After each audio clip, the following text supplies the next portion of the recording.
Okay, this tutorial deals with how to take a family portrait and improve it. And we're going to actually take that to the extreme and show how to erase maybe 10, 15, even 20 years. Here's a photo that I've just pulled off the internet, fairly attractive older woman, probably in her late 60s, maybe early 70s. So let's just talk for a second about the aging process and what it is that we're going to need to do to this photograph.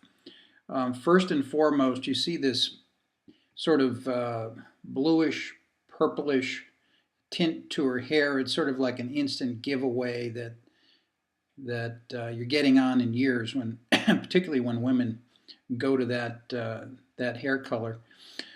Moving down the photo, usually the eyebrows thin a bit with aging. This woman's actually looked pretty good. Wrinkles, see some pretty severe wrinkling in through here. There's this funny bump on her nose, almost like she's broken her nose. Aging spots or liver spots in through here. There's two things that continue to grow when you get older. One is your ears and the other is your nose. So we may take a look at reducing the size of that a little bit. These aging spots or liver spots, some of which may have been freckles, but another big tip-off to the aging process is most people get these dark spots. Moving down the photograph, we see that as a person ages, their lips get thinner, and unfortunately this woman's upper lip has almost totally disappeared, so I'm not sure how much we're going to be able to improve on that. Her teeth are not only yellowed, but in this area here, some staining pops out on her teeth, and that's going to be a bit of a challenge. We see along in through here, particularly right down in here, whiskers.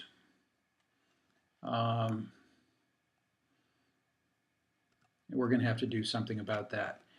And then in this particular woman, boy, she should probably stay away from these low-cut blouses because there's something going on right here. Almost looks like she had a tracheotomy or something. Purple, very bad shadowing in through here, lots of wrinkling, all kinds of blue veins and stuff, and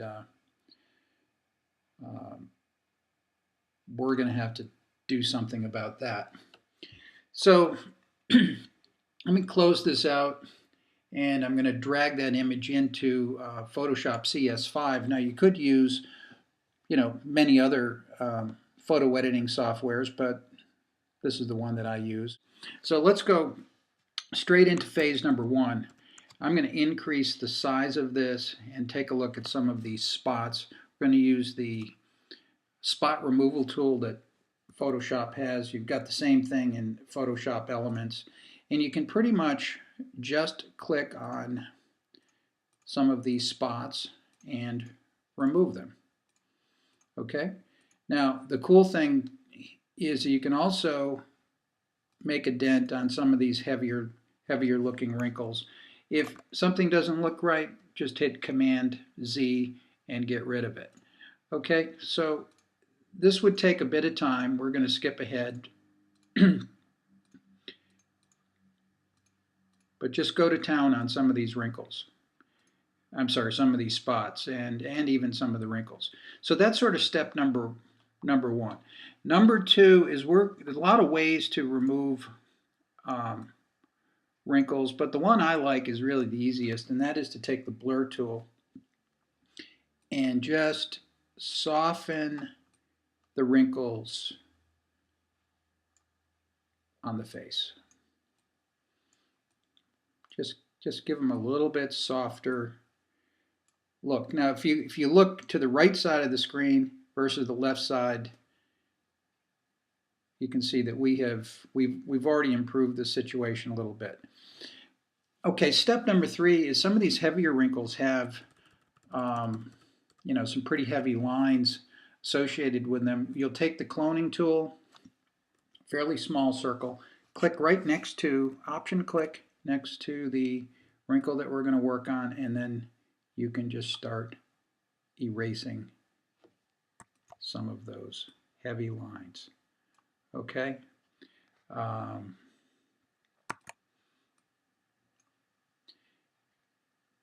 Something like this here. That didn't work out so well, so we'll pick a different starting point here. Okay, so again, you can see that the right side of her face is starting to improve a little bit over the left side. Okay, moving down the page a bit. I'm going to take a look at this blue thing. Now, one of the cool things about Photoshop CS5 is we can just sort of take our lasso tool, draw a circle around that. Doesn't have to be very precise. Hit the delete key, make sure that content aware is selected here, okay, and say okay, and that spot's going to disappear. And Photoshop is going to put in its place what it thinks is appropriate. Now, it did leave a little bit of a mark, but we can certainly clone that out a lot easier than we can deal with that big blue thing. The same thing is true of this dark wrinkle here, or dark shadow. I would probably work on that with the clone tool.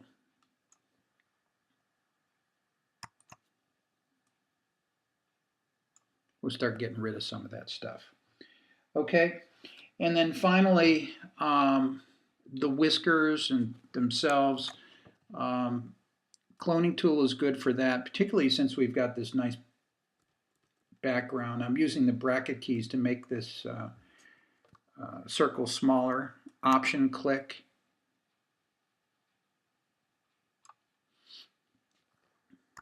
Option click. You can see we're bringing the hairs in closer. Same thing down here. We're going to get rid of this.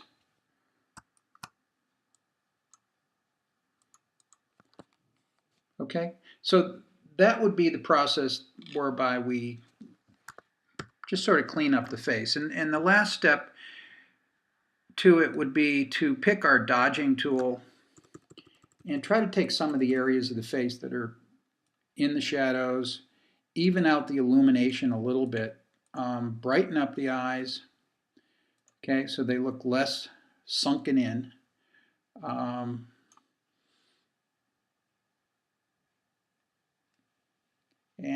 Let's close that out,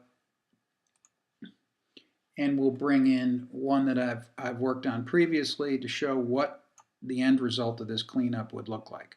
So here we go. We've got the woman. You can see some of the purple stuff is gone.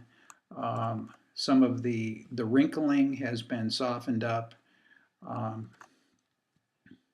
We've actually taken the bump out of her nose using the cloning tool. Okay, the whiskers are gone. We've evened out the illumination on her face. Okay, so the next step here would be to work on the teeth and eyes. Let's start with the eyes. I'm going to blow this up a little bit. And since we've got the dodge tool already selected, using the brackets, I'm going to select something the size of this iris, or the colored part of her eye. I'm going to give it 4 clicks. We're going to brighten these eyes up a little bit. Bring some life back into the eyes. Then we're going to select the sharpen tool. Make that the size of the eye. It's almost impossible to over sharpen here. 4 clicks and 4 clicks. Okay, so we've brought some personality, if you will, back into her eyes. The next area that we're going to work on are these sort of dull white areas. It may be a challenge to select them. I'm going to use the magic wand tool, and you can see it didn't do a very good job of selecting it. We could play around with the tolerance up here, but I'm going to skip that, and we're just going to draw in. We can keep selecting stuff, and it will add to the selection. Okay, we're just going to work on one eye here. Come up here and pick curves.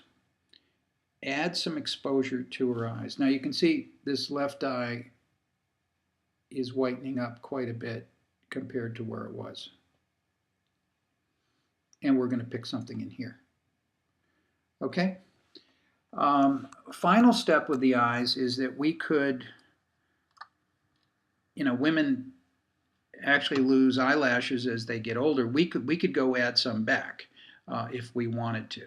Now, fortunately, eyelashes with mascara don't look very natural anyway, so we can sort of go to town on adding some eyelashes, and they don't have to look perfect, and it'll still be acceptable. So I've selected the pencil tool. We have black here. We've got 2 pixels up here, and we can start to. I'm going to select the background area here so we can actually draw on it. And as soon as we did that, we changed the color. Let's see. I'm going to pick black. All right, try this.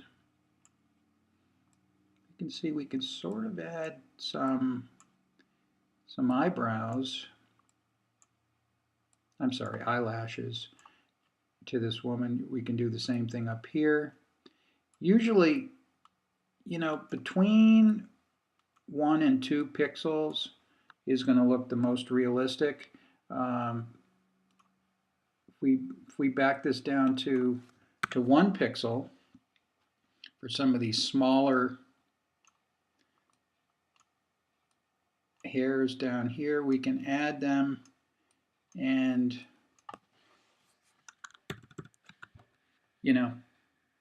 it'll look fairly decent. So let's just say we're done with the eyes here. We're going to work on the teeth.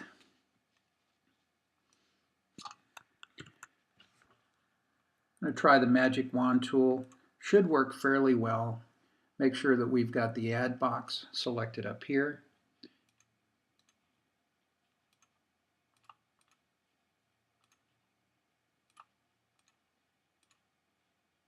And just going to click on some of these highlight areas that didn't get selected the first time around.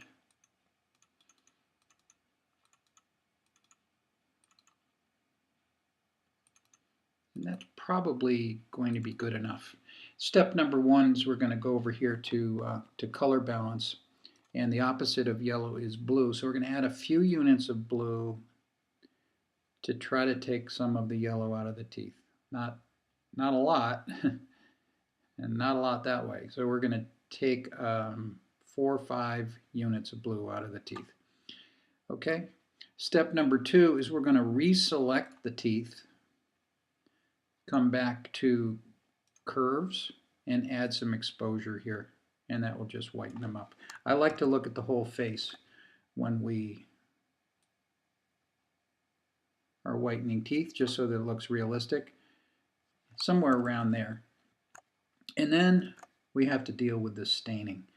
The cloning tool is useful for this. If we pick the cloning tool, get a small circle right around here on a tooth where it's not stained, option click, okay, and we can start working on teeth. Whoops, got to select background. Always forget to do that. And we can start to work on teeth to get rid of the staining. Okay, little time consuming, but it's worth it. Up in here, you can see this didn't get selected. It looks kind of weird. There's staining all along the tops of these teeth and between the teeth. Maybe she just needs a good teeth cleaning. I'm going to close this out, and I'm going to then bring in this image. And this is where we kind of would have ended up if we spent enough time. You can see that there are some mascara looking eyelashes in here. The teeth have been whitened, and the stains have been removed. The whites of her eyes are whiter. Um, and the eyes are sharp and a little bit brighter. That allows us at this point to go to work on the hair. Step number one is going to be to just roughly select the hair. Okay. Doesn't have to be quite perfect unless you're going to change the hair color to something that's really, black or something like that. Okay, so that's the first pass at it. I have the add button here selected. So if we wanted to actually, improve on what we've done, we could come in here and add some stuff. And I'm not going to go crazy with this, but you get the idea. Step number two is we're going to convert this to monochrome. Take that purple right out of it. So that we're just left with neutral grays. Step number three, we're going to reselect that hair. Now there's a number of ways we could darken this. We could make a layer and then multiply it, or we could go to curves and darken it. I think we're just going to go to curves and darken it. Okay. The darker we make it, the more color can be applied to it, because black is the absence of color. We can paint on that a little bit easier than we could affect something that's very, very light.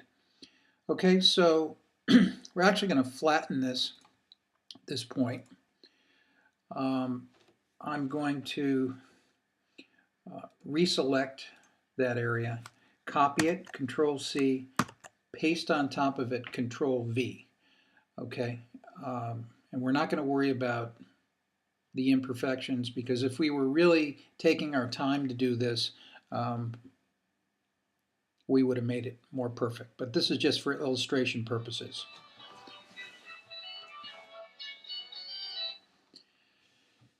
Okay, we're going to bring in the photograph of a model with blonde hair that we've just grabbed off the internet. You can just go search for blonde model or blonde hair, something like that. It's really tough to come up with the color values for a blonde. So we're going to actually sample her hair in one of the dark areas. Find a darker color works well, because when we paint it on, it's going to come out much lighter anyway. So I'm going to go back to the woman that we're working on, select the paintbrush, pick a rather large paintbrush, and then we're going to start painting on color. That doesn't look too good, does it? That's because we need to change the blending mode here to color. Bingo. Okay, then when we paint on color, her hair is going to come through. Shows what happens if you skip a step. Okay, so we're going to use various size paintbrushes to paint on her hair. And then when we're done, we can hit Control U or Command U, bring up the hue, saturation, and lightness button, and we can actually play around with that color. If we think it's too red, we can move this slider off to the right, and that probably actually looks a little better. If we kept going, it would turn green. If we kept going this way, it would turn reddish. So you can kind of zero in on the hue that you like, okay, and you can say okay.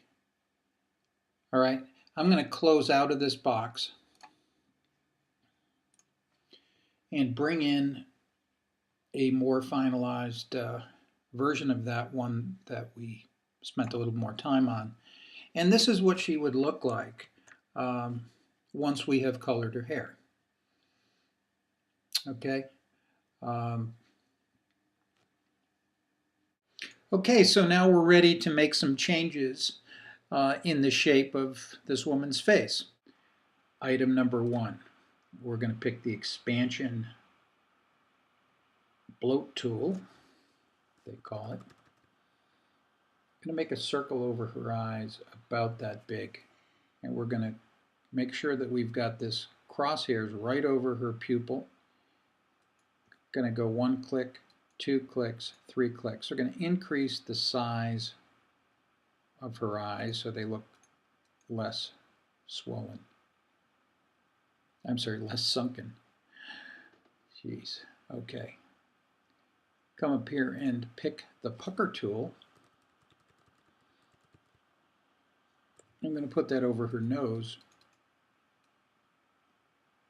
and just somewhat reduce the size of her nose.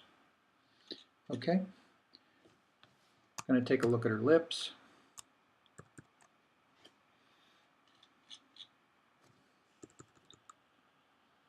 Reduce the size of this circle.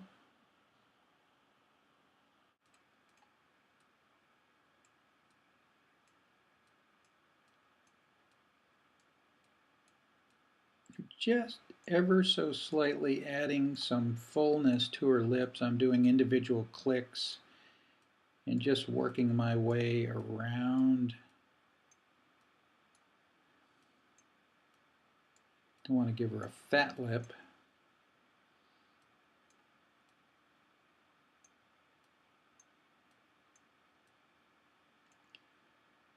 Okay, that looks pretty good. We'll see what we can do up here.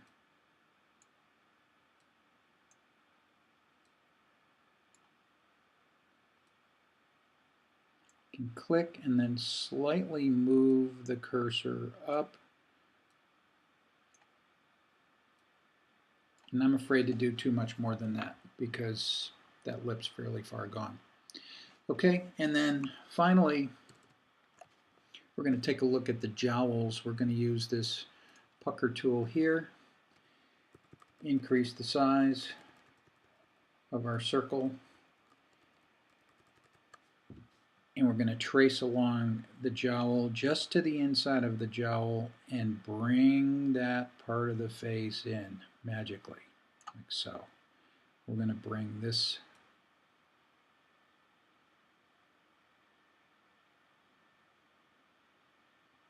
in like so. So let's cancel out of this, and we will bring in one that we've worked on in more detail, and this is what we have. Now, when you change the shape of the jowls and so forth, you may have to go in and clone in this area here some skin, or use the blur tool because it does kind of distort that area a little bit. We are ready to enter, I guess it would be step 5. We're going to add some what I call makeup to this woman's face. First thing we're going to do is we're going to do a fairly rough selection of the face. This does not have to be overly precise.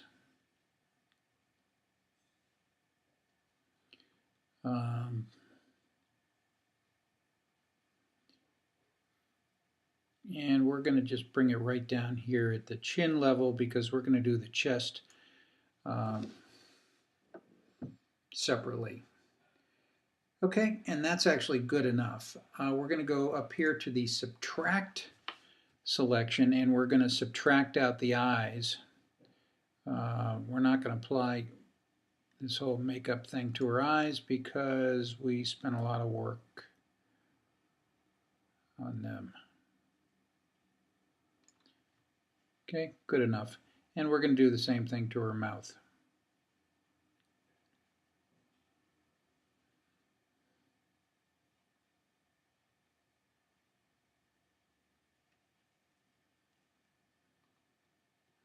Okay, so we've subtracted out those areas. Okay, at this point, we're going to copy this, Command-C, and then we're going to paste a layer on top of it, Command-V. Good. Okay, and then we're going to use this magic filter that's used basically on probably every magazine cover in the world. I'm going to come over to blur and then go down to surface blur. This is one of the Photoshop inventions, if you will. And it provides some blurring to the surface of her face. And you can see we have left out her eyes and we have left out treating her teeth and her lips. I've selected, in terms of a radius, 15 pixels and a threshold of 25. Okay, and we're going to just say OK here, because even though that looks very severe, what we're going to do is come over here and change the opacity. We'll bring it right back down to 0, and then start applying this surface blur, or makeup as I call it, until,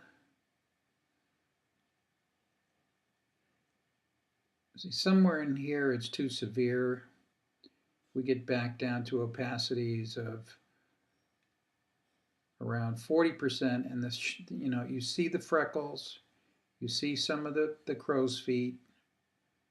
I'm going to go with that, a 37% opacity.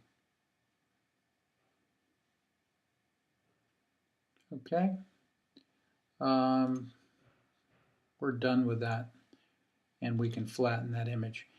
Then you would do basically the same thing to her chest. However, I think there's more to hide there. And then finally, we want to add some color, some additional color to her face. And we're going to go up here to the vibrance and saturation selection. And just remember, even though in most photography we're playing around with vibrance, when we're talking about skin tones, saturation does affect skin tones, whereas vibrance tends not to. So we're going to start adding a little bit of a glow, a little bit of color to her face until we get something like this. Okay, at this point we'd be done with this photograph. I'm going to close this out.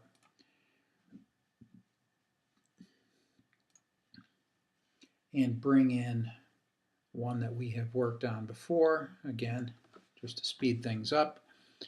And that's what we would have.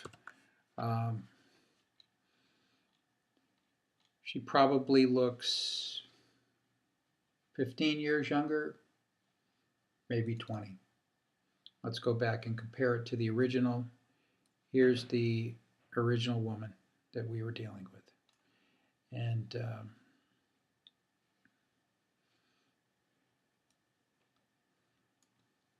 just a lot of changes.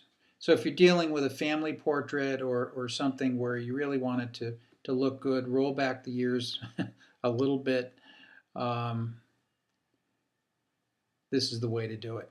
Anyway, have fun, and you can use some of these steps or all of these steps and make some of your portraits better.